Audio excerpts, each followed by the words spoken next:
अस्सलाम वालेकुम जी। आज मैं आपके साथ ढाबा स्टाइल दाल चना की रेसिपी शेयर करने लगी हूँ और बहुत ही टेस्टी बनी और बहुत ईजी है। तो चलें इसे बनाना स्टार्ट करते हैं।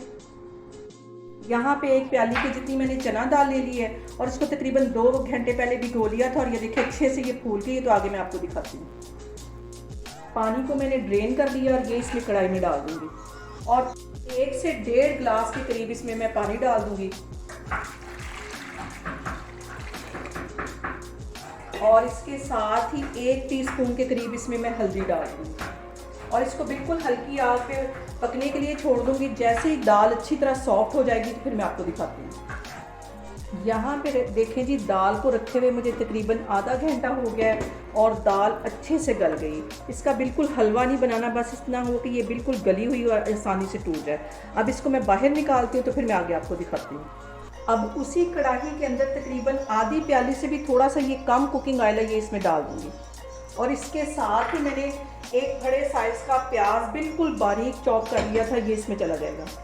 इसको हल्का से इसमें फ्राई करूँगी ताकि ये जो प्याज का कच्चा पानी है वो ख़त्म हो जाए।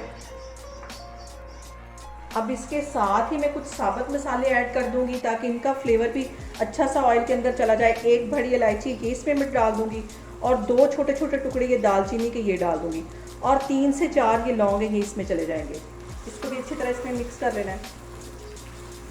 के साथ ही 1 टेबलस्पून में लहसुन और अदरक का पेस्ट डाल दूँगी।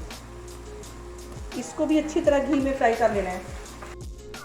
यहाँ पे देखें जी, प्याज को फ्राई होते भी तकरीबन 3 से 4 मिनट हो गए और एक बड़े साइज़ का मैंने यहाँ पे टमाटर बिल्कुल बारीक काट लिया था, वो इसके अंदर चला जाएगा और 2 सब्ज़ मिर्चें थी, ये भी मैंने बिल्कुल बारीक काटी थी, ये भी इसमें चली जाएंगी। तो अच्छी तरह मिक्स कर लेना है। अब इसके साथ ही मैं कुछ मसाले इसमें ऐड कर दूंगी। 1 टीस्पून भर के मैं इसमें नमक का डाल दूंगी और 1.5 टीस्पून के करीब ये पिसा हुआ सूखा धनिया डाल दूंगी। इसके साथ ही 1 टीस्पून के करीब मैं गरम मसाला डाल दूंगी। 1 टीस्पून के करीब यहाँ पे मैं काली मिर्च डाल दूंगी। इसके अंदर 1 ही टीस्पून में मैं रेड वाली मिर्च डाल दूंगी। इसको अच्छी तरह मिक्स कर लेना है।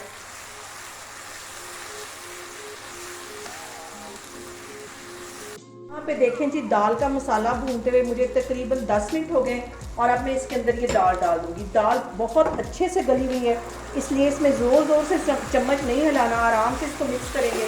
इसके जो दाने हैं वो टूटने नहीं चाहिए और इसको तकरीबन 5 मिनट के लिए मैं इस मसाले के साथ मिक्स करूँगी।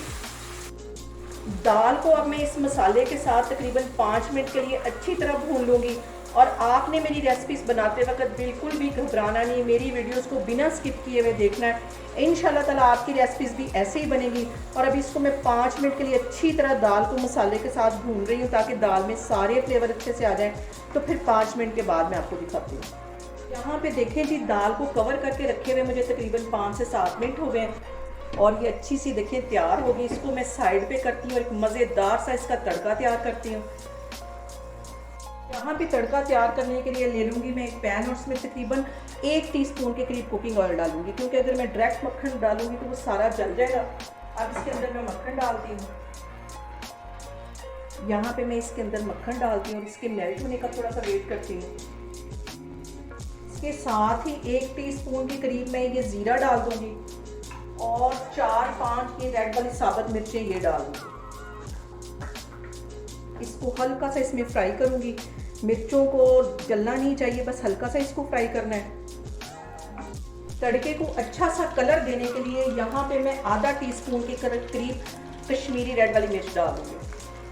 इसको हल्का सा मिक्स कर लेना है, मिर्च को जलने नहीं देना। यहाँ पे मैं चूल्हा बंद कर चुकी हूँ, तो फिर मैं आपको दिखाती हूँ।